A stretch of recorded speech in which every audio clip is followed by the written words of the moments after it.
हमारी सोसाइटी या कॉलोनी, जो भी आप कहना चाहें, एक ऐसी जगह बन गई है जिसके हर घर में सिर्फ एक ही बाई काम करती है। यकीन नहीं होता? मैं बताता हूँ क्यों।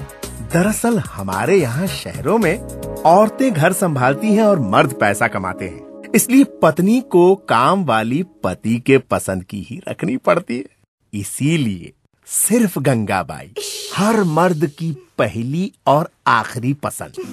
कोरा रंग, काले लंबे बाल, चटक रंगों वाले ब्रा, ब्लाउज, साड़ी वगैरह वगैरह, बड़े होठ, नीली आंखें जिनमें सब डूब जाए, सीना ऐसा कि पोछा लगाते हुए अगर दिख जाए तो उस दिन आप और कुछ देखना ही नहीं चाहेंगे।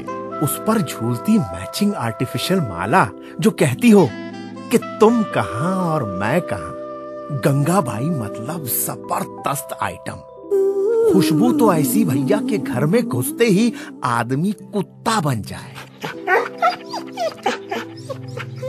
और सीधे उसकी ओर खींचा चला जाए। कभी गंगाबाई टकरा जाए तो समझ लो आज तो लॉटरी लग गई। मैंने उसे अपनी पत्नी से काफी बहस के बाद लगवाया था।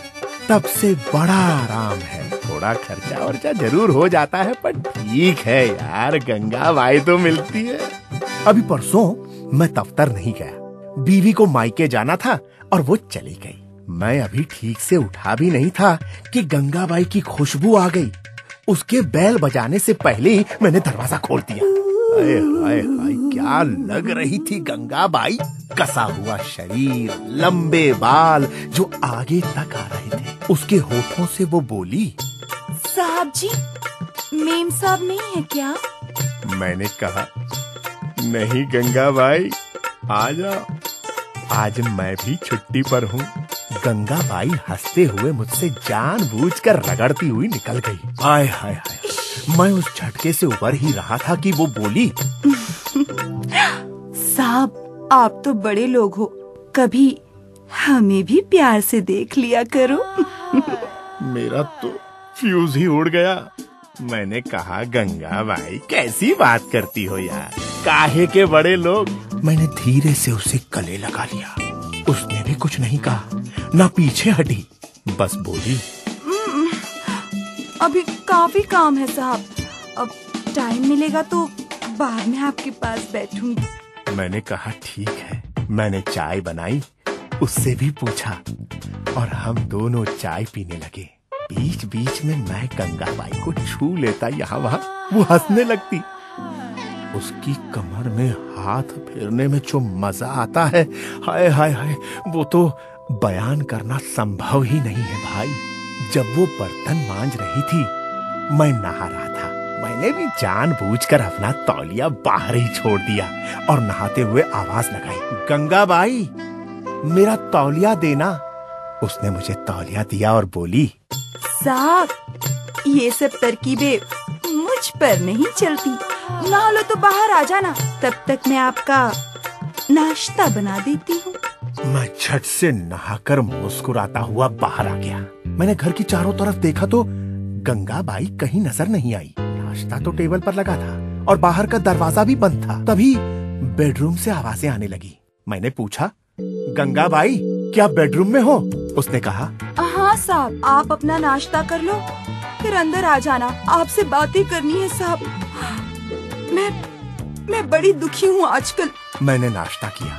बेडरूम में देखता हूँ तो गंगाबाई अपनी साड़ी, ब्लाउज और बाकी कपड़े उतार कर टेबल के सामने खड़ी है और मेरी बीवी की एक पुरानी नाइटी पहने हुए है। गंगाबाई पर वो नाइटी नई लग रही थी, भीतर सब नजारा रंगीन था।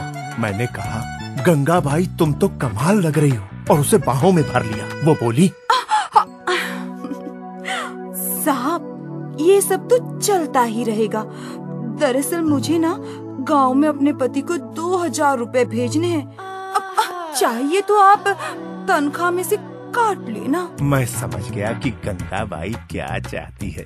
अपने बटुए से फट से 2000 रुपए निकाले और पलंग पर रख दिए और कहा, गंगाबाई मैं तुम्हें ये पैसे इसलिए नहीं दे रहा हूँ कि तुम इतनी हाट हो, बल्कि इसलिए दे रहा हूँ क्योंकि तुम्हें जरूरत है। और हाँ, मुझे वापस मत देना ये पैसे, ये कहकर मैंने उसे चूमना शुरू कर दिया। उसने भी पूरा साथ दिया और गंगाबाई बोली,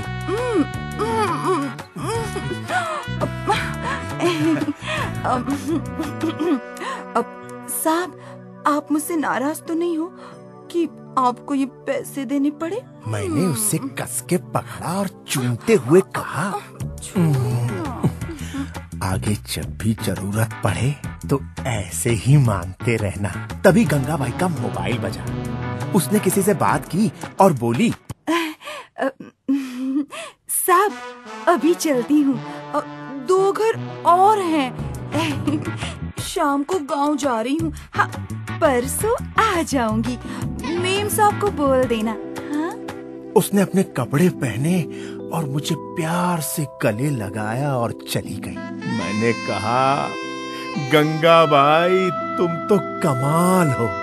ऊपर की तरफ देखा, जैसे कोई बारिश में पूरा भीगने के बाद आसमान को देख रहा हो। देखा आपने, ऐसी है हमारी गंगाबाई। आपके यहाँ भी कोई है क्या?